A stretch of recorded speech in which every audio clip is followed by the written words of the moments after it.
Listen, laugh, and learn. You have to drill that target audience. It's the Focus Group with Tim Bennett and John Nash. Until they are consuming your product, not because they love it, but because they can't escape. We're all business. Drill, baby, no more pussyfooting around. Except when we're not. Poor Sarah Palin. That's still one of my favorite openings, although I don't think she got a job in the cabinet, did she? No. Drill baby. No. Hey, good afternoon or good morning, depending upon where you're listening. This is Tim Bennett, here with my good friend and co-host John Nash. We are the Focus Group. If you'd like to listen to us or follow along at any time with your pleasure on our multiple platforms, be sure to check us out at focusgroupradio.com or any of our social media, which is labeled Focus Group Radio, which is same with our YouTube channel, or the way you would search us if you have the Reverie app on Apple TV, or SoundCloud, or I always forget the other ones. Stitcher, iTunes. Google Play, SoundCloud, iTunes, Reverie. We should just have you do that, and then you Actually, you know what I'm going to do? I'm going to create for John a little graphic we could put on along the bottom. I guess it's a PNG file or something. Blah blah blah. Tech. But and then it could just like a little feed. It could just run. That'd be perfect. So yeah, be sure to join us every Saturday when our shows are released. And as John has mentioned last week, we had a great time with our live show that we did over the holidays, and we're investigating doing more live shows, and so we can add the games and the caller interaction and all that in the future. Yeah, everybody. Not as easy as flipping a switch. No, but thankfully we have John and Garrett in the booth. Hello to our techs. Now, so everybody knows, John, wave your on the hand, right. John and Garrett. Garrett's on the left. There you go. So. Garrett's audio engineer and John's a sound engineer. But they're our associate producers. They make all this happen. And they did make the live experience from the Christmas show easy, like we were back in our satellite platform days. Again, callers got through. I think there's like a 10-second delay, though. Is there? That John's nodding, yeah. So when the stuff was coming in, this was always a funny little thing of mine about the games that we would play on the focus group. So Tim's list was the Kingpin. There's Tim's list, and then I had a game that was once movie a month game that was called Pick That Flick. Which John picked the movies. That would be Bob picked the movies. Bob says, John says, pick that flick. John tells Bob to pick that flick. But that game, we would play a 8 to 10 second piece of audio, and you had to guess the movie it came out of. Very specific, and one of my favorite times we played that game was, if there's any Star Trek fans watching, I chose the different sounds from the different movies that the transporter would make, because they always change it for some reason. Amazingly, people would call in and say, that's the transporter from Star Trek VI, The Undiscovered Country. And they only won if they had the exact name of the movie. It had to be. You had to be a total nerd at that point, didn't you? Absolute total nerd to get it. And the list was all kind of done by accident. You know how the list started, don't you remember? Yes, I do. We had a guest that didn't show up, and we had an evergreen folder, and I think we were doing the top 10 commercials of all time or something, according to Ad Age.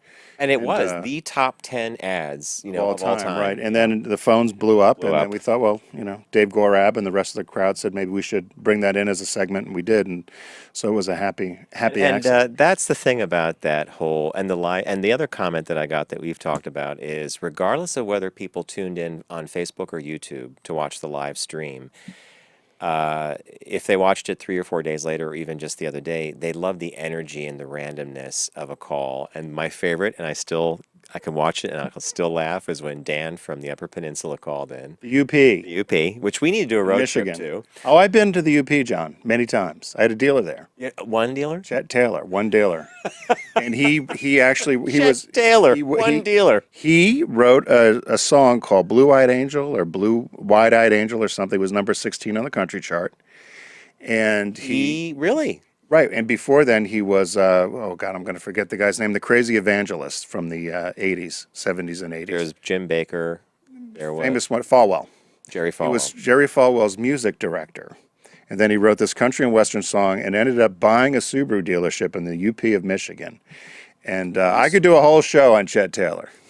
He was quite a character. We need to write that. I should jot that down. The Chet Taylor Show. Yeah, he was quite a character. So Dan calls in, and he took a poll in the office, or he kind of did a little canvassing of his coworkers, because he was born in the 80s. late 80s. 89. 88 or 89, and he's like, and our Tim's list for the Christmas show was top toys of the 60s, Right. 1960s. The 1960s or the and I think maybe they got 1860 in there because Rocking Horse was the first guess, and we start laughing. The second guess was a Jack in the Box. Or no, Jax. No, Jack in the Box was Jack in second, the Box. and the last was Jack's.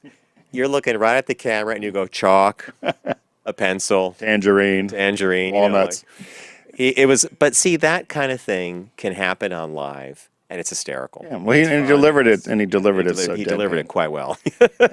After our break, we have the pleasure of having the founder of Rally, which is the Uber of buses. This is interesting to me, yeah. Yeah, and so Numaan Akram is going to join us, and he has started this company, which and I think the best. It's crowd powered bus transportation.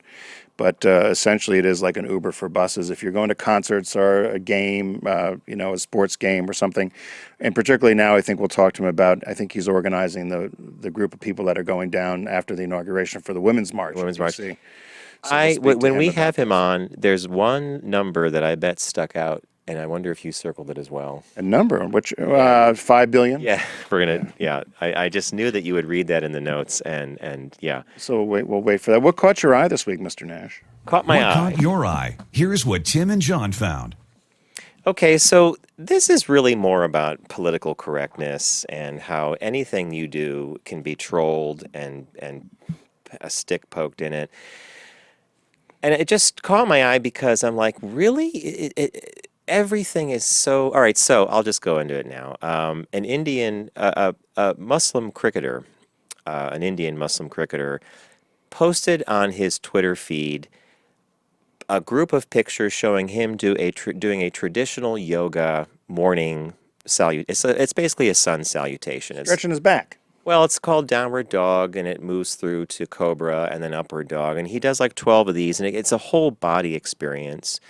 And I think it's actually the correct term is a Surya Namaskar, or a sun salutation. So he posts and he simply says, this is what I do in the morning. It's if you're on the road. I think if we zoom in on his tweet, he says, oh, that's it's an all-body thing. You don't even need a gym for it. So he posts this thing about how and he's like a champion cricketer. I mean, he's active.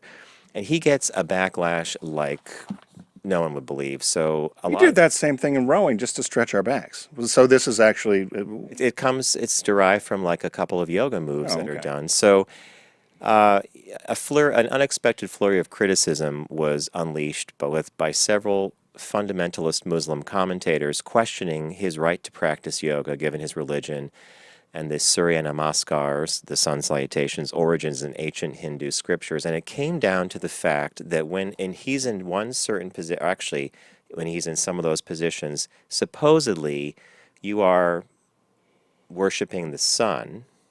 I mean, we call it a sun salutation, but that's forbidden because Allah would not allow that. Allah is the only person you should be giving your praise and devotion to.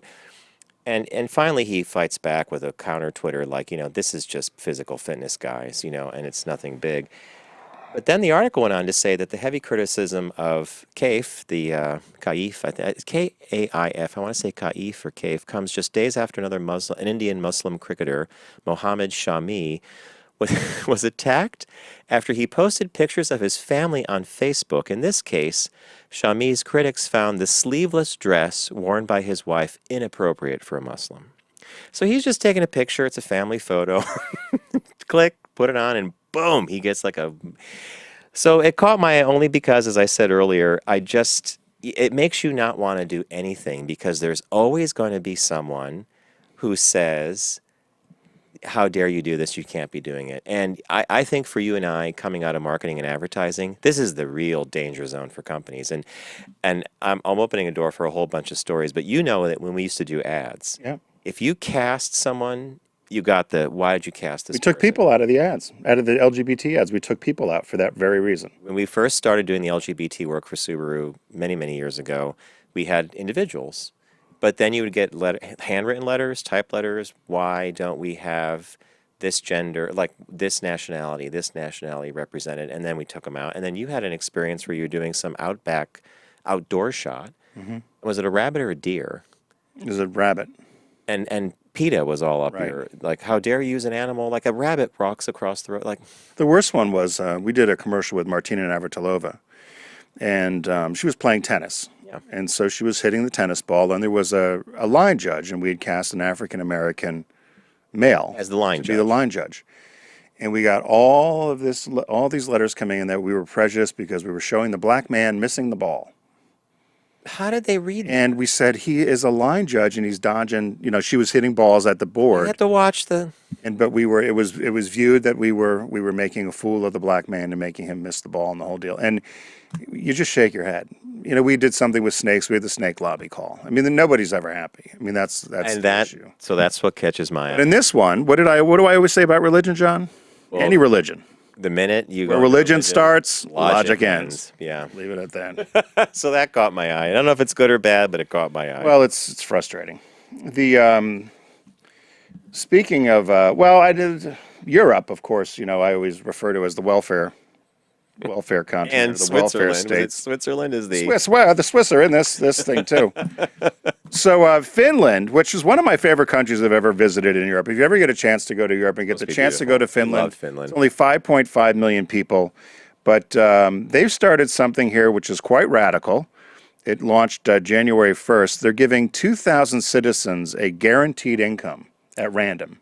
I read this. Yeah. So, and they picked 2,000 unemployed people, and they're giving them the equivalent of about $587 when you convert the euro. And they're calling it a unique social experiment, and the aim is to cut government red tape and reduce poverty and boost employment. So they'll say a lot of people will not take jobs because they're going to fear if they take them, they're going to lose their benefits or unemployment They benefits. could take a lower skilled So or they could- lower paying job. or try something else. And if they don't Have a like it, safety net. they have a safety net, so they're still getting money coming in. So it says a jobless person may currently refuse a low income or short term job for the fear of having his financial benefits reduced drastically under Finland's generous but complex social security system. They said some people say this will lead to a great social experiment of people experimenting with jobs, and the whole country will be better for it. Others are saying that it's just going to make people lazier. And currently they have 8.1% unemployment in Finland, which is quite high considering ours is about 4. Well, that's the 4.2%. published number. I always wonder what the real number is. Okay, Trump. Hey, no, look, I'm serious. The numbers, figures lie and Liars figure. Yeah. So they say if the program is successful, it will be expanded to include all Finns. They're all going to get a Every check. single person. I don't know where the money's coming from. They must sell a lot of fish in IKEA. I know that's Sweden, so don't write. The Finnish government, So don't write. Yeah, don't. We although know the it. Finnish, it's kind of the same thing. The government says that they're going to try this out in the long run and see what happens. They are not the first company or country to do this. So apparently, in Italy, the city of Livorno has started a guaranteed income program for the 100 poorest families, and they receive $525 a month. Switzerland, or the countries of Canada, Iceland, Uganda, and Brazil are also studying pilot programs. Canada is ready to launch theirs. They've done something similar. It makes a lot of sense to me. I know I don't want to sound. Makes no sense. You just sit around and get a check. If the criteria was, as you said, that they're trying a new job, You don't have to, though. well, Money's okay, coming in. I know, I got that part. Yeah, and people are going to game the system by saying, "Hey, now I don't have to do a thing," right? But here's the place to move to. Sweet Geneva, as my friends in Japan would say. Switzerland considered doing this, but took it to a vote. They were going to give $2,500 a month $2,500. to each family, but the plan was rejected. 75% of the voters said no to this. They say the best example of this working, though, is right here in the United States. The state of Alaska gives out annual cash payments to all residents. You know why that It's is, right? 1980 for the oil pipeline. Yeah, Alaskan pipeline. Yeah, I don't know if that's going to last too much longer. No. The amount of Alaskan crude that's up for grabs. Like as we open up other resources, like that's not going to be a forever handout. No. No. So we'll run through a quick day in history here. Those who fail to learn from history are forced to repeat it. Enjoy this lesson from Tim. And remember, the more things change, the more they stay the same. Ain't that the truth? Ain't that the January 14th, John, I know you don't like this, which I do, and the Carnegie Deli closed here in New York, but it's National Hot Pastrami Sandwich Day. I don't like pastrami. I love pastrami. Although that sandwich looks kind of appealing to me. The one that we show, if you're It's watching not so on loaded, YouTube. yeah. It's a normal, like, because when they do it at like I think the Carnegie Deli closed. Yeah, they closed. Yeah, sad. The sandwich pound of was, meat is you would buy disgusting. a sandwich and you would know that that sandwich was going to last for 2 days. You purposely took half the sandwich home because that's your lunch the next day. Big tourist trap. Yeah. It's also National Dress Up Your Pet Day. Oh, I think I saw the picture you put here. It looks just kind of bizarre. So there's a Weimaraner dog named Man Ray, which is the most famous dressed up pet in America Is that since the 70s. That's the one on the left. William Wegman is the photographer's dog? You're exactly right, John. Oh, William okay. Wegman. How'd you know that? Because I love his pictures of those dogs are so, like he takes photographs of those dogs are so gentle and well trained that they could sit in a pose for a while, and he just has a lot of fun So with it. that's him on left. The one in the middle, I don't know what that is. And of course, I thought that was your Kitty I Sushi's thought that on was the your right. dog Spike. Spike. No, not Spike. Oh, dressed poor as a Kitty on the right. Kitty done a sushi, which was kind of gross, Yeah. I thought. The 1639, John, its past is still present. Connecticut, the first constitution known as the Fundamental Orders was adopted. In 1673, John Hyatt's invention of celluloid was registered as a trademark. It's really kind of just a plastic. Yeah. That's one of the New York markers. It's kind of sad up there in New York, I think. Don't you think this is a Where sad is it at? historical marker? Somewhere in New York. I can't read it. I can't read it. It looks like it's in front of like a strip mall. Right, but where does it say it is? It's celluloid Albany. was invented by. It's in Albany. You better get a new sign. You need to. And it was used for the Albany Billiard Ball Company. 8-ball corner pocket. Okay. 1882, the Myopia Hunt Club opened in Winchester, Massachusetts. It was the first country club in the United States. Ironically, it got its name because 4 of the founding members had trouble seeing. I was just going to say it's the myopia. Had poor vision.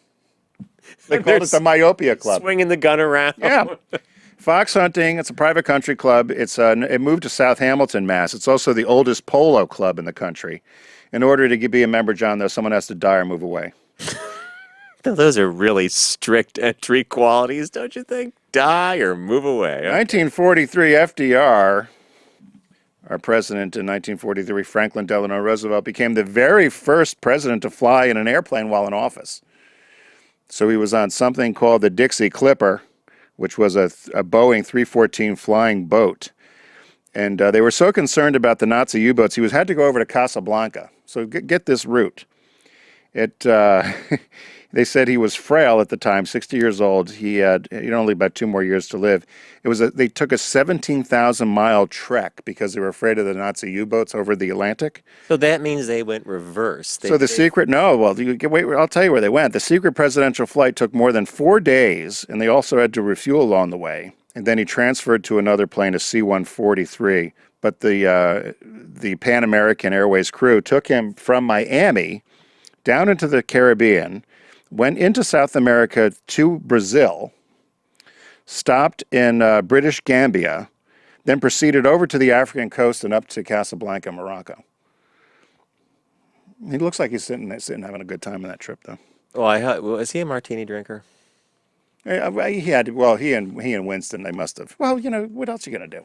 Looks like he's not. Looks like he's kind of lit. And the other guy, it's a military guy. I thought that was someone in a silk robe, but I think that's actually a military coat. Yeah. 1954, were these relatives? The Hudson Motor Company merged with Nash Kelvinator. The new company was called American Motors. There was the Nash automobile. The Nash automobile on the right, which I could see you in that, you and Bob. That little carnival car is The Nash car. Kelvinator. Yeah. That's funny. They use them still at amusement parks and carnivals. They pull little fire engines and things. The one on the left is a Hudson. My grandmother had a car like that. They had a Hornet and a Wasp. The Hudson is a Hudson. classic example of a great 50s car. Okay. 1985, we all know her. Martina Navratilova won her 100th tournament. Now, she figures later on, too. So Yeah, I don't know why. I'll tell you why, but we'll get there. Here's her wedding, which looks almost as crazy as the wedding when Michael Jackson married, Wait. Taylor married, what's her name? This is that picture. That's her wedding If you're picture watching on on the right. YouTube, Tim found a picture of the Martina's wedding party, but Brooke Shields stood up for her, and then Chrissy Everett stood up for the wife. Yulia Lemgova was a Russian beauty queen. I think she was the last Miss Soviet Union universe or something. Which one did she marry? She married the tall one with the dark hair. Got it. But the one with the Chrissy Everett on the right and Brooke Shields on the far left. but the one with Brooke Shields, I thought that maybe. That's a daughter. Oh, okay. Yeah. And then you can see the picture to the left of that was somebody had something in a tabloid, which I thought was funny. Martina looking at that girl's hooch. You got to be careful. Did have what an you're eye doing for on the this ladies. field, right? And in 1999, the impeachment trial of President Clinton began in Washington, D.C. Of course, there's a problem with the blue dress. There's Hillary in the back where he said he did not have sexual relations. And, of course, the whole Altoid story. Yeah, So, Altoid. ever use Altoids? When you say, did I ever use Altoids, that means did I use Altoids and then Yeah, well, you perform have a oral husband. sex on Yeah. someone? I mean, because apparently that was supposed to feel. Well, he apparently turned her down. So apparently she had the Altoids and she had read about this and they discussed it, but he had to get to a state dinner for the president of Mexico. So he passed up the Altoid job. So what happened in science? Don't be blinded with science. Here's what you need to know from the week in science, according to John. It's poetry in motion. From the golden age of wireless, one of my favorite albums, Thomas Dolby. Quick ones for you. January 14th in 2005, and I hope I pronounce this right, the Huygens space probe landed on Titan, Saturn's largest moon. It was released from a probe called Cassini, which actually is wrapping up a very long mission. Cassini's been orbiting Saturn for like 10 or 15 years now, taking amazing pictures. Yes, I know what you're going to say. I know exactly what you're going to say. What did the Huygens find on Titan? Rocks and dirt, and it looks an awful lot like Mars, right? Terracotta. Okay, so we'll move on. That was worth $1 billion, wasn't it? You know what I find fascinating, and I know you don't necessarily agree. Maybe you do, but you're not going to say it on the show. If you could go there, it would be really cool. It's a place. It's a place. Afghanistan would be cool too. Yeah, I could go to St. Bart's. It's even cooler, right? Then you join me there, right? Go to St. Bart's. Go to and get a St. rock. Bart's. Okay, so on January 15th in 1984, Hana Mandlikova ends Martina Navratilova's 54-match winning streak. So it's the year before she wins her 100th title. Is that a woman? Yes, and I chose that on purpose. What's this have to do with science? Well, it's Martina. I'm just going to say Martina knew the science of tennis. There you go. I'm rescuing this. I'm saving this. But yeah, so her 54. Wasn't Martina the most awarded or the best athlete of the last century? When you Number 19 of the 20. Oh, really? Yeah. I have to change how I say things like that because I used to say for a while she was like the best athlete of the last. I think tennis, but when they rank all the athletes, she was. Okay, so on the show notes that we give to our faithful crew, John and Garrett, Tim put in there, and I think John might correct me on this, but I think he put some kind of. I think it says dandy.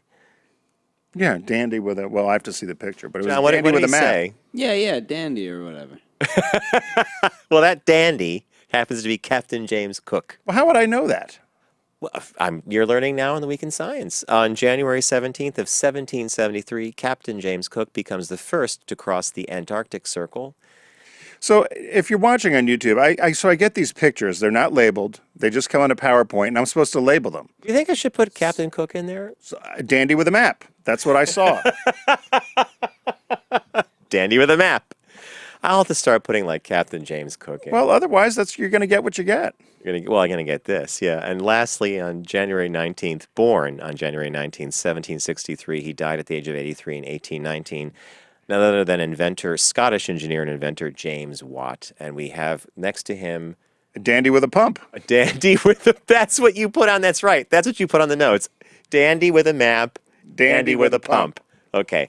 Angry dandy. So this reminds me of John Says Pick That Flick. We're going to just shuffle the science and the movie. John's the comic foil. Okay. I was going to go all through like Watt's contribution to the Industrial Revolution is fairly well known. If any of us remember our history, the steam engine changed a lot. So that was James Watt. There you go. Is that where watt came from? Yes, a watt, Wattage. W-A-T-T is a measurement of energy, of energy output. Yeah, a watt. Watt. Yeah. Oh, okay. I need to lose a couple of pounds to up my watts on the watts? bike. Yeah, because I have a power meter on my bike. All right. Business birthdays. Everyone does celebrity birthday greetings, but the Focus Group is the only show in the universe that celebrates business birthdays. We have two quick business birthdays. One you probably know and one you probably do not. The first one is Thomas John Watson, Jr.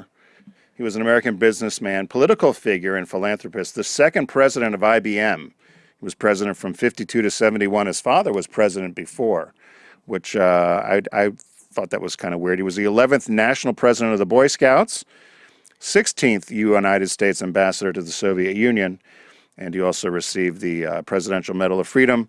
He was known as one of the greatest capitalists in history and one of the 100 most influential people of the 20th century, according to Forbes magazine.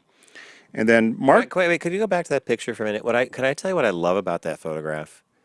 So I looked at... Okay, so you read my mind. So get the technology out of there. Regardless of when this was taken, Right. That's a sharp dresser, and that looks like it could have been taken in 2017 or 1994. Classic. It's a classic. He has a classic silhouette, and the machine he's next to, I'm like, that's kind of like 2001 Hal. Yeah. It's got that IBM look to it. So nicely done. So that's Thomas John Watson Jr. He died in 1993 at 79. And then Mark Goodson.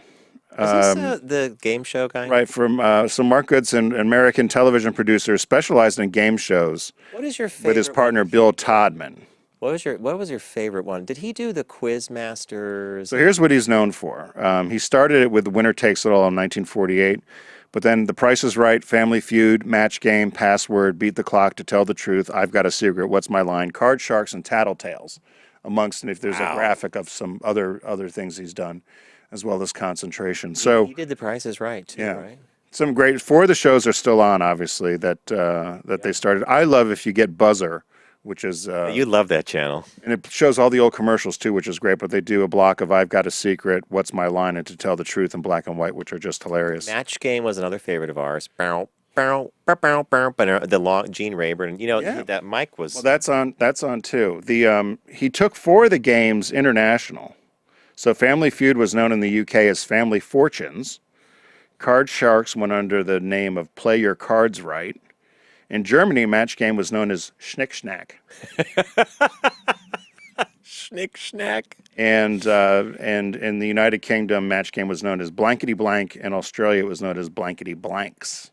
So it's his birthday today, although he died in 1992 at 77 years old. But talk about a change, what he's done to American culture. For, game shows. So those are our business birthdays. All right. Hey, nicely done. Focus Group, John Nash with Tim Bennett. We're going to take a super quick break. And when we come back, please stay with us. We're going to be joined by Numaan Akram. Am I saying that right? We'll have to ask him.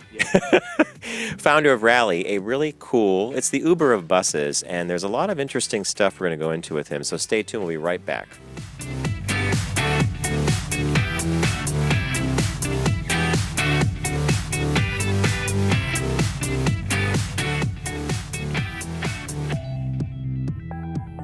Brought to you by the Volkswagen Golf GTI. Named one of Car and Driver's 10 best, 10 years in a row.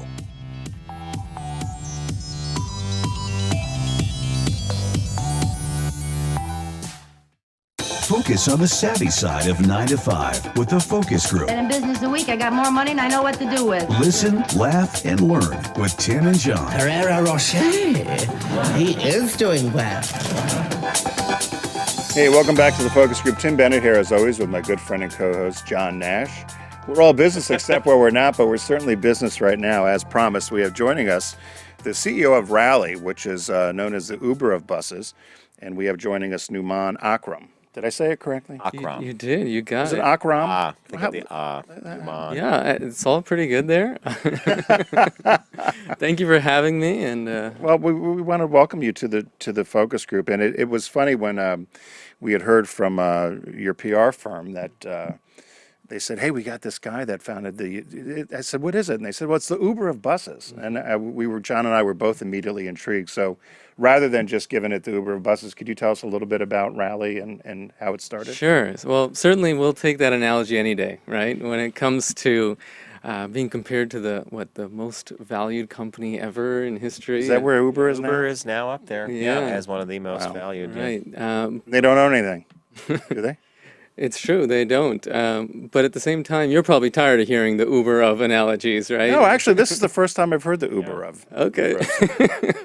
Well, I think in our case, the analogy works. To talk about buses, I always put things in context, in a larger context. We've seen a lot of huge changes in transportation and more generally mobility in the last few years, whether it's taxis or rental cars. Yeah, like ride sharing or whatever. Right. Yeah. Yeah, we've seen what some technology and business innovation, business model innovation can do to an entire industry. Right. Right? So in a similar way, we are applying technology to an antiquated industry, the bus market. And Which, by the way, I don't think we don't think of it, and that's why this is so intriguing to me. I think of buses as part of a metropolitan transportation system. Then you have private charters. Charter. Where are you going? Charter. You know how the front of the. But I don't know who does that or who arranges it. And an organization has to figure out who to contact, right? And that's what you're dealing with. right. Well, what are the buses that go like back and forth between New York and Bolt Philly? bus. Bolt, and then so is it similar? They're operating as a transit whole company. different deal. Yeah. Okay. But these are the good points you're talking about. So on one side, you have the public mass transit, the New York City buses going around. So we're not talking about that, right? The private bus industry is collectively doing 700 million passenger trips a year in the U.S. and Canada alone. So 700 million. Yeah. And you'd think that's Bolt Bus, Megabus, right. Greyhound, that's the majority. No, actually, Greyhound, the largest private bus company out there, only owns 3% of the inventory.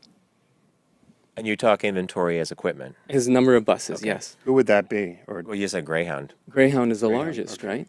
But this industry is actually made up of 4,000 bus companies, mostly mom and pop shops. These are owner operators that literally started their business with one bus driving themselves. And it really speaks to that American dream and being able to buy a bus and turn a business out of it.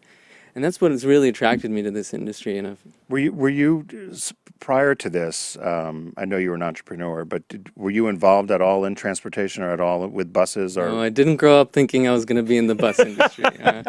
My background's in technology. I come from a family of entrepreneurs, of small business people, and but I went to school for computer science. Right. I've had my own consulting agency doing dev work here in New York for fintech and ad tech. But as an entrepreneur with technical skills, well, it's never been a better time. And you're always trying different things, and well, then sometimes you get lucky. So there seems to be a stigma, though. I think where John was going with buses. I mean, Certainly. is there still a stigma of I'm not going to take the bus, I'll rather take the train or I'll fly or Yeah, because it's been the lowest common denominator, right? What is Greyhound is when you're in school, when you don't have any other way to get to DC. So John got to Binghamton. Exactly, yeah. Right. But the fact of the matter is, most of this industry actually has these luxurious charter buses that you rent for your wedding or a group trip, or churches or schools are using them. Pre-formed groups, right? I got 50 people and got to take them on the company picnic. Yeah, But good point. but what we've done is turn those great vehicles that are sitting around a lot into the ultimate ride share. Right? When we talk about buses, I always say they were part of the sharing economy. Long before. Exactly. Before there was ever a point. term, right? So we've let individuals aggregate together and utilize these buses in a new way. So, Akram, when I was reading up on Rally, and then both Tim and I commented on this during the beginning of the show and before we even did the show today. This number stuck out to me, that what you're doing with Rally is putting a dent in the $5 billion of underutilized seats each year. So that $5 billion is kind of like when an airline flies and half the plane's empty. Mm-hmm. That's an underutilization. That's a loss of money, right? Exactly. So that was an astounding. So I guess that statistic is every private bus company has X amount of seats. if that charter leaves, or if that bus leaves and it's half full, well, maybe an organization paid for the whole bus. But what you're seeking to do is actually utilize that under capacity. Is that the Yeah, sometimes there's extra seats. Some of these small bus companies are doing commuter runs into New York. To your point, opportunity cost is lost every time there's a seat not filled. But also, those mom and pop shops, their buses are sitting around on the fence half the time. Greyhound, being a very big enterprise, they're good at keeping their buses on the road running 95% of the time. The small guys, their buses are sitting around. And again, to go back to Uber, it was founded on the premise of black cars, right? The town cars sitting around. That if we were able to make them act more like yellow cabs or traditional taxis, that there'd be a lot of value unlocked. And what we're doing is the same for charters. So, as a real world example, then, if John and I wanted to go to, I live in Philadelphia, so if we wanted to go to the Jimmy Buffett concert, which is over with a number of show fans? we got 30 friends, and we want to head over to the Jimmy Buffett concert in South Jersey, which is probably 25, 30 minutes outside of Philly, where we would be. How do we go about arranging to get Through the rally. Is there an Yeah. app, or how do Sure. you? How do you So go I'm about glad you brought up Jimmy Buffett. They've been big supporters of ours. Have they really? No way. They have, Seriously? actually, Did you yeah. just pull Jimmy Buffett out of? I mean, I did a little research now. You do come prepared. Or Major League Baseball. Yes, absolutely. But no, I want to make the distinction. I don't know about you, but I don't always have 30 friends going Right. to the same concert as me. So what we've done is that rideshare concept, in that, no, it's just you and your buddy, maybe through 3-4 people, book a few seats. Yeah, you spread the word, you share it on your Facebook. Okay, But this is other smart. people that are going to the same show you might not know, Right. they're booking seats too. So wherever we get enough people pooled together, we confirm a trip. You got the bus. Okay, so let me follow you then. So there's three of us. Collectively, they don't all know each other, but there's 45 people in Philly that want to get over to Camden. Right. So they go on. Do they go to a Each website? person books a seat, spreads the word. Yes, you can. Where do you go to book the can- seat though? The nice thing is people are searching for this. And if you search bus to Jimmy Buffett concert, you'll find we're number one. But yes, you can book online, mobile web. You can download the app. is it Rallybus.net. rallybus.net. So I would go there and say I want 3 seats. Yep. And then once you get to a critical mass, then you guys will then contact a bus company or Exactly. And the great thing here is it's all crowd powered or user driven. If you don't see a stop near you, add your own.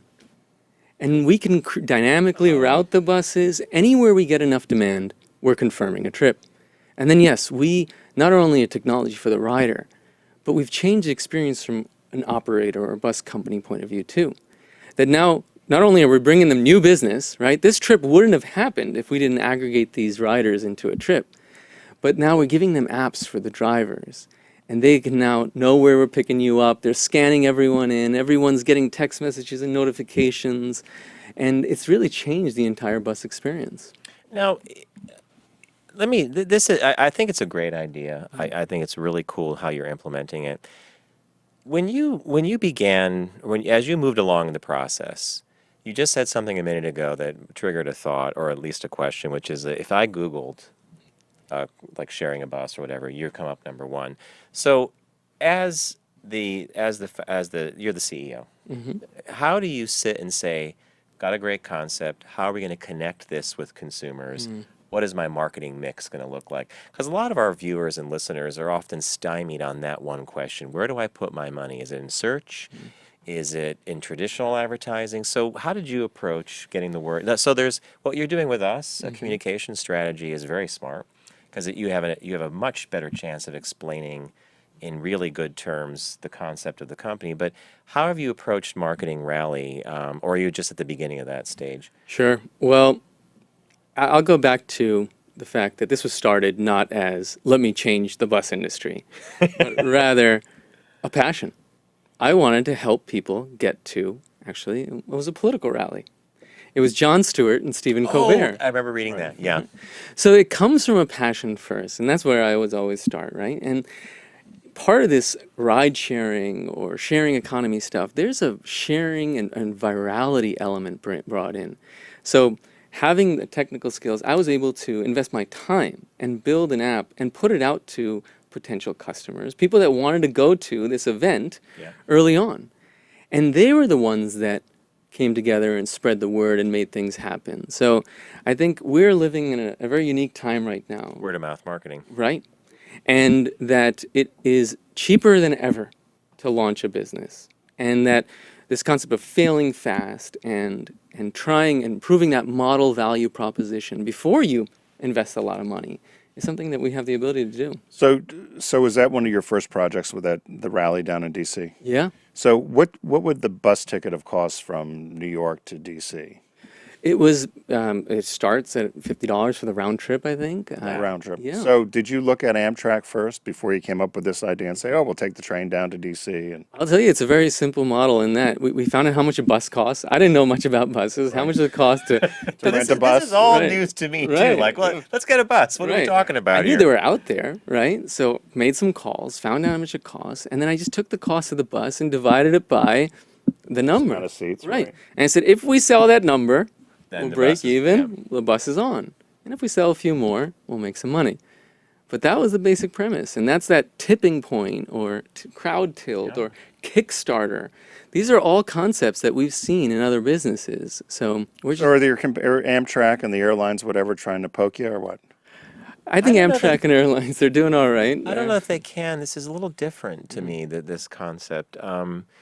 Because you're taking, it's kind of like, I'll put it to you this way. It's taking untapped or unused inventory, and inventory is the bus. It's the empty seat, and it's the family who has one or two coaches. Two days a week they sit idle, but if they could run those buses even with X amount. So the next thing would be then, next question for me is, how do you reach the independent owners, and how do they have business trade publications they pay attention to, or how do you get to the independents? Well, remember, they're in the business of chartering their buses. So they're waiting for a phone call, so to speak, right? Whether you're calling them up for the company picnic or we're calling them up on this ride share that we created, essentially they're just chartering their bus. Now, what we've done differently is give them tools and technology, and at this point, they're on our platform and integrated and seeing, hey, I see Rally's got this trip coming up. I'm going to bid on that. So the owner of the vehicle, they bid on the trip. Right. Now they're getting involved. They want to use our technology on their existing trips. That's the long term. How are you making money? Have a flat fee? How you making money? Where's the coin coming from? It's got to be $3,000 for that bus. If I throw another 10 on every passenger, That's what it is. It's that tipping point. It's really not that complicated, right? Profit and loss, yeah. So you answered it then. X number of seats have to be sold for the bus to depart, and it's break even. Anything after that is the profit. Right. So the driver's paid, the company's paid.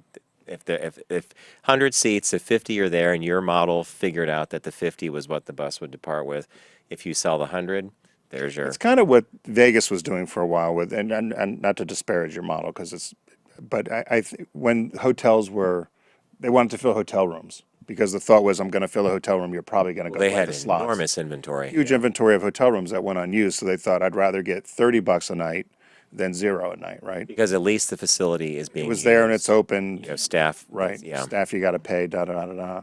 Yeah, I'm glad you're seeing all these analogies. This is where I think we're going to watch every industry change in our lifetime. Yes. Yeah.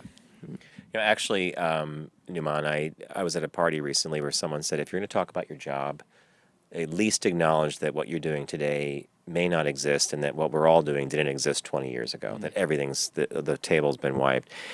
On the app creation side, and this is just something, again, that I'm really curious about, when you coded the app yourself? Originally, yeah. So when you sit there as a businessman, do you say, I'm going to code for iOS? Or I actually heard someone say the other day that when they were coding their app, they chose iOS because to them, that was the white collar platform, and Android was the blue collar platform. And they literally said it in the sense that Apple charges a premium, iOS is, there are more Android devices, but everybody craves the iPhone user. Were you able to code for one and then port to the other, or did you have to do both separately? It's a great point. And when you're considering your product market fit, it might be a good strategy to go to one platform or another. I've always come from a technology background and been more platform agnostic. And I love that word. Yeah. And so you can go mobile web and use us completely. Mobile web meaning I just call it up browser on your phone. Yeah. and it's not really an app, but it looks like one because Right. it behaves like it, but it's Safari or Chrome, whatever it may be. Exactly. But these days, you don't always have to split the difference. There are technologies that let you code for both at once. And so you can do that. There's PhoneGap, there's React Native that let you develop on both platforms simultaneously. And then you had, well, with your coding background, I mean, because the other component that a small business or someone launching something would deal with is the modules or the back end of the finance side. That must have been a little complicated. Certainly. And one advantage I had was I had that technical background. I knew how to create a database and all that. But so many of the businesses that we deal with today have a technology component. Yeah. Right? So whenever I'm talking to a potential founder, I always say the first task they have is to find a technical co-founder, right? They have to sell this to someone else that can be part of the team. If they have a technology-focused product or company, they need a technical co-founder. So that would be the first thing you do. Now, if it's not technology-focused and it's an element of it, well, just like it's never been easier to start a business, well, it's never been cheaper to deal with the technology as well. What a funny little inverse, right? Yeah. Because now when you think about tech going back even 15 or 20, well, actually just 15 years, the barrier of entry was pretty high. Now, I mean, Right. it's It's a utility. it's Right? When we talk utility, about yeah. cloud hosting, right? Utility. Yeah, that we pay for only what we need. So, aside from the large, Greyhound bus that we all have the vision of, does this also include if someone wanted to do a bachelor party and it's one of those 12-seat, what do they call those, executive coaches or something? Sure. So if John and I decided we wanted to take some fans and go somewhere, could we go cross country? Absolutely. You can book As long as you found an operator. It would take us cross country? Driver, you have to have the driver and the equipment. Guess we'd have to put them up in hotel rooms. It's true. And Guess we had sleeping quarters. I don't know. Buses don't have sleeping, do they? I went to South America and they've got these long distance cross country buses there. Yeah, they're lie flat seats, double decker screens with hostesses on them. So We're in South America. this is Argentina. We went from So are you now in Argentina now? Are you this is 2 international? years ago now, but I did a little research project on buses down there, and they definitely know their buses well. And I could see something like that happening in the future here. Wow. It does make you think, right? Because you're like, now a family gathering or an event that might have been a little too hard to manage from the logistical side. Well, flying's a pain in the ass anymore. You and I both have calculated the time it takes to do security. It's- When you add all that up, If you're going to Boston or DC, a bus is a good option. yeah, it is actually. Well, as I said, I live in Philadelphia, and most of the people from the company I worked at, particularly the Japanese, would take the bus. They always took the bus. They didn't even think about anything else. One other question for you, because I know we're short on time. You're working on a project now for is it the Women's March in Washington after the inauguration? So are there seats available? Or you guys are working with them, or how's that going? So this has been an amazing experience, and I think it speaks to everything that we've been talking about. A grassroots rally, made in response to a passion, something that happened recently. You might have heard there was an election. 6 short days will really know it. Yeah. And there's a bunch of people that wanted to say something about it. And they found Rally, they created trips, and we're moving almost 50,000 people to Wow. Washington, D.C. Congratulations. 50,000 people from around the country? Or? From 25 different states, from hundreds of cities. These are people, and why are they taking them? Well, we've talked about the convenience. We've talked about that it may be cheaper, and sure, there's economic incentives for the bus companies. But I think the real reason that people are choosing Rally to go to the march is for the same reason they're going to the march. Right. Be with like-minded people. Exactly. What a fun road trip that would be, don't you think? When I'm thinking about it now. Number 50,000. We're approaching that. Yeah. This is a win for the crowd-powered travel. Definitely. TM. I know it's after the election, but any Canadian? Do you do it Canadian?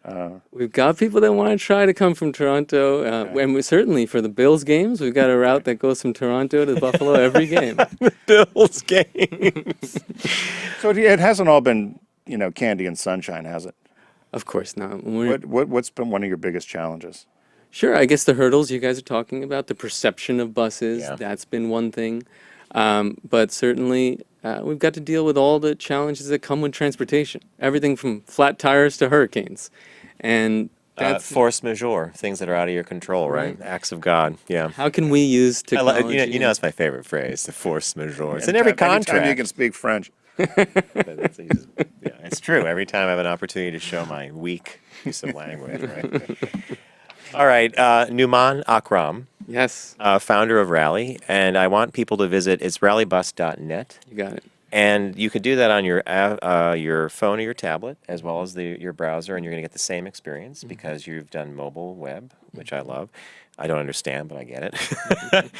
Thanks for joining us. And again, it's rallybus.net. And you said that there's still possibility. When is the? If you want to go to the march, Yeah, it's the 21st. There's still seats available, and we're looking to move as many people as possible. Very cool. And I want you to pass 50,000. I know you're approaching, but I'd like you to go over that. are you private company? Yes. We'll talk afterwards. All right. Thanks for joining us. It's me. Hey, it's the Focus Group with John Nash and Tim, and we're going to take a quick break. When we come back, we have a little shop talk for you, so stay with us.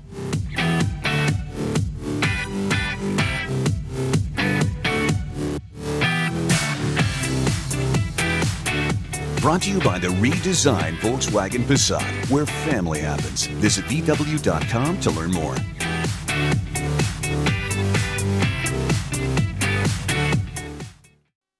Now, back to the Focus Group with Tim and John. Glamour today is nothing but a tight skirt, loose hips, and wet lips. An entertaining look at the world of business. Make it work. Make it work. Make it work. Work. Thank God the holidays are over. Lucy's back on Hallmark Channel now. There's no more of those sappy holiday. Bad, sappy Hallmark movies. Everyone's crying. Everybody falls in love at the end, John. A Hallmark film. It's Hollywood. Happy ending. Everybody loves a happy ending. So, John, during the break, we want to thank Numaan Akram from Rally Bus that joined us. And John had a great idea about maybe we'll go to a concert and get some focus group fans, and we can. I'm not a Jimmy Buffett fan. I have a lot of friends that are, but maybe the B-52s. We should pick a concert this summer. You and I could come up with at least 8 to 10 groups that we'd love to see in concert that might not be as close to us. Take a bus to Bethlehem, PA, to the casino. The casino. Or maybe we'll go see Frank DeCaro and Lisa Lampanelli. That would be fun. Out there. We'll take the Rally Bus. That's what we'll do. We'll have to look at the Put a schedule. fan thing together. Right. Everybody gets socks that comes on board. Maybe they have to earn it Right. by playing a game on the bus. See if Numaan 99 gives bottles us a of beer cut. on Numaan, kick off 99 bottles of beer on the wall, 99 bottles, and that by the time that rally bus pulls in, cops are pulling us over. Not Party's good. over. Party's over. So the shop talk today is it comes from the New York Times, and the title was "The Best Time to Retune Your Career is Probably Right Now." And so here's what happened. John sent me 4 or 5 different ideas for shop talk, and I read this one, and I didn't read far enough.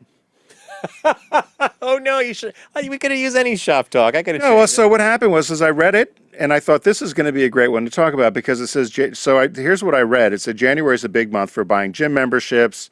The excesses of the holiday leave us thinking we want to make improvements with our lives. It's all about somewhat of the resolutions, right? And then it says, what about your career? Are you happy with your career? If you're depressed or you don't like your job, you don't like getting up, now might be the time to retune your career or look for something else. I thought this would be a perfect one to talk about.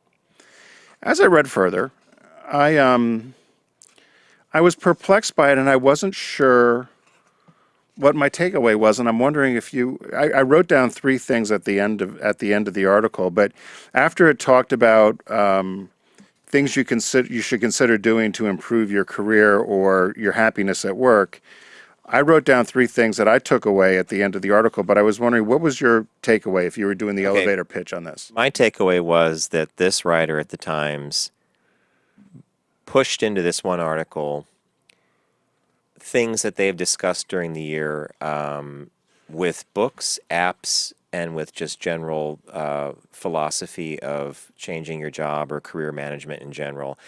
But I agree with you. The thread of action, Right.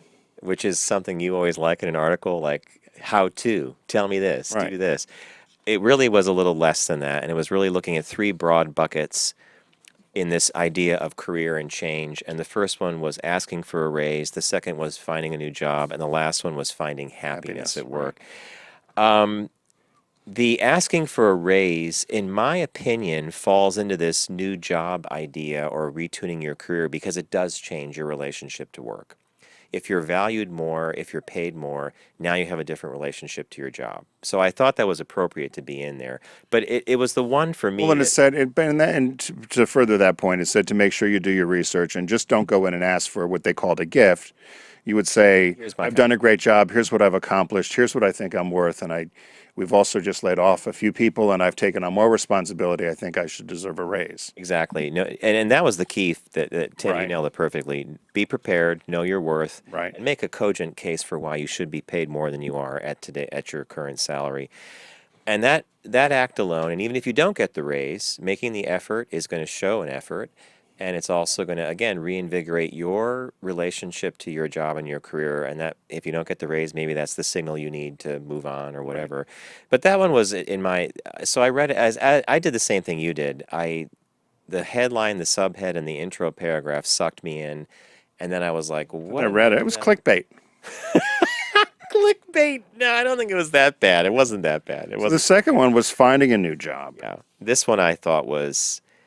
this one was the intriguing one to me because it's counterintuitive on some of the recommendations are counterintuitive. Namely, there was a thought process that the author invoked that basically looked at the notion that quitting your current job, unless is that under the Finding Happiness? No, it's quitting your current job. Yeah, quitting a current job or making a switch is in fact the act of getting a new job. I mean, they use some flowery terms, but they also recommended some books specifically and some apps that were very useful in figuring out where you might want to be.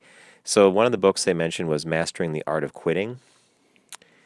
It breaks down the obstacles to quitting, illustrated by exemplary stories of men and women who had the courage to gracefully quit jobs that did not satisfy them. It also looked at an app called Indeed that gathers job postings from a wide range of sites, and it's like Tinder. Indeed's a good one. And so you swipe, like, don't like, and that's the switch one. That's the switch. Switch. So Indeed you can also do that. Oh, I'm sorry. Switch was the swipe. Switch was the one that was like Tinder. But they talked about reinvention in this one, and this probably is a little bit. It reminded me of what you and I have done, having both come out of, I would say, the corporate side, you on agency, me on traditional corporate side.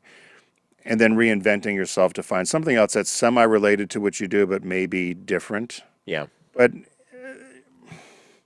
easy, and what they said, easier said than done. Because a lot of times you just can't say, I want to do X, Y, and Z and wish it's going to happen. You've got to actually be proactive about it. And on that note, I would say that if you are contemplating a job change, bear in mind that the act of finding a new job will be as time-consuming as the current job you already have. Mm-hmm. Or at least it's at the narrow end of that analogy would be saying that you're taking an online course, or you're going back to school for some classes. Expect 10 or 12 hours of homework a week. However you're going to wedge that in, you're going to find that. But and then your last category here. The last one said finding happiness at work, and I had starred this because they were giving the example of everybody would be more satisfied and more productive if 4 key needs were met. And they talk about the physical needs or the opportunities to renew or recharge at work, emotional needs, feeling valued, the mental needs, focusing on the task and getting the work done, and then the spiritual needs, am I doing something for the greater good or connected to a purpose? And then it says, that's all well and good, but I'm at the third desk on the left, not in the corner. How am I going to make improvements? And this is where the whole article threw me off. It says, first, it helps to remember the role that randomness plays in our lives. Luck is loud and clear when a person wins millions in the lottery. And they essentially say it's the same thing with a job. Yeah. There's an awful lot of luck involved, right? And chance. Well, what do we've called, I don't know if it was a guest of ours or if it's us, but what people have termed it the accidental career. Yeah. In fact, it was the gentleman we had on who does that website for college grads. Right. And he basically, because he was a mathematician or a researcher, and he ended up in a completely different area, but the accidental career. And that was my favorite part of this particular section, by the way, was that quote, the luck is loud and clear when it's obvious that someone's winning at the roulette wheel. but luck does play a role in our little steps through our career. But they also talk. This piece also talked about not fearing failing.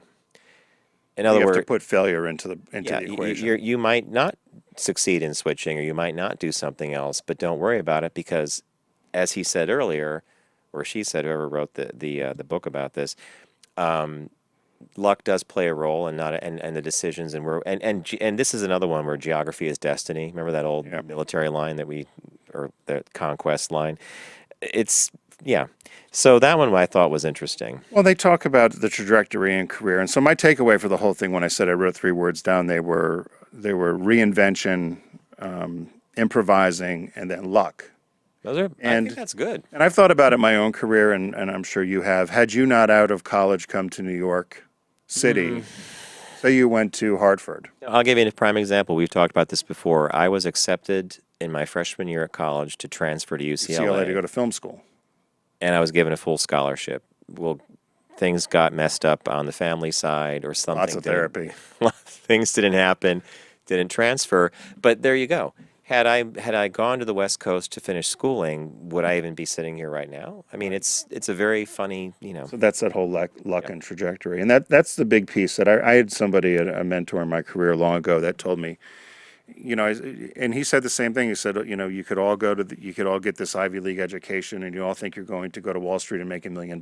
Yeah, but you all don't. You all don't. He said, but he said you have to understand there is a certain amount of luck along the way. Somebody might take a shine to you. You might be the right place, right time. Somebody quits. You happen to be there. Whatever the issue is, and that to me was the part that kind of threw me off in this whole thing was. What did their friend always tell? The house always wins. That's your good frat brother. Right. Even with career, sometimes the house always wins. But that was one of the last quotes in here, which I thought was great. Don't assume that there's one optimal version of your life. There's more than one. So whatever you're doing today, if it's not optimal, there's another version of yourself just waiting to be discovered. Right. That's Stuart Smiley. I'm happy. And gosh darn it, we should. Get that clip. I forget what he was. And gosh darn it, I'm good enough. Good enough. Stuart Smiley. That's Al Franken. Senator Al Franken, right? We'll talk about reinvention. Oh, my God. And aren't we glad he's in the Senate? Yeah. I mean, I remember he does. No, he It took him a while to be taken seriously. But now he's taken seriously. Yeah. But you're right about that. Would you ever be a senator? If given the opportunity, I would. In 1, 2, 3. Really? Would you really? Just for the health care. What a cynical just for the health care. Listen to that. And the gym and the little subway that goes underneath. We had Michelangelo on. Ryan. Well, we had Michelangelo on last week, and he had touched on something. He didn't say much about it, but the big issue is that you've got to raise so much money. You're constantly raising money. He didn't touch that, and that was the big thing. But would you be a politician? Oh yeah. But you ask me, and you know me, I'm not wired for that. No, I'm wired for it for the big mouth. I'd be the guy that'd be on the shooting my mouth and getting in trouble. I'd be the Joe Biden kind of guy. I see you more as a blend of Orrin Hatch and Ted Kennedy. So you would be the guy that would yell at your colleague or the esteemed senator from and then later on you see each other in the office was I too hard on you? Gym, yeah. How'd I do, Orrin? But that's a true story, right? Yeah. I think you'd be a much better senator than a representative because the Senate is more of a there's more. I don't know. I think more of a brotherhood or sisterhood and the terms or camaraderie. The terms are longer, so you have a longer. You can affect change. Yeah, you can actually affect change. Which I think our Congress it's 2 years is you're running. You're constantly running for office to gain money. Running to raise money, running to do this, running to do that. Yeah. All right. So that was the. Are you going to watch the inauguration? You're going to stay home and watch it on the TV? Yeah, sure. Can we tape it or something and watch it? Could. Later? I mean, who's playing at the have any artists? Kid Rock. Oh, Kid Rock. Ted Nugent, I think. They should exhume. Rockettes. They should exhume Bozo and Captain Kangaroo can get up there. At least that would Penny won enough money, they'll string a guitar. Drum a guitar. Who was the one that when we were kids tiptoe through the tulips? Tiny Tim. Tiny Tim. He's dead, by the way. Well, yeah, exhume him. Tiptoe. Married on the Carson show. Oh, I remember that. Yeah. God, I remember to see Johnny Carson. As time flies. Hey, so that was Reinventing Yourself, or better put, the article is about January being a great time to take stock of career. This article looked at 3 different areas: raises, I'm already forgetting, finding happiness. Realize you got a better chance of winning the lottery than finding getting a new job. Yeah. Hey, thank you for joining us today. It's the Focus Group, John Nash with Tim Bennett. We want to also give a big thank you to our sponsor here on the show for it's going into our 8th year now, Volkswagen Group of America. Tim and I are now driving the VW Sport Wagon. It's the Golf All-Track. It's not a Sport Wagon. It's the Golf All-Track wagon. We got to get our names right. Either way, it's a pretty cool car, and if you're in the market for an all-wheel drive vehicle, certainly put it on the list for a test drive. I think you'd be very impressed by the technology, the fit and finish, and the handling ability. I am still discovering things about the car that I am quite amazed by, and I think that's all cars, though, right? Like, we're at a level of technology now where... But this car's got lots of great tech. Lots of tech. Lots of little lights, too. The nighttime comes, you're like, I didn't know that lit up. Anyway, thanks for joining us and spending time with us. Tune in next week, and we'll see you then.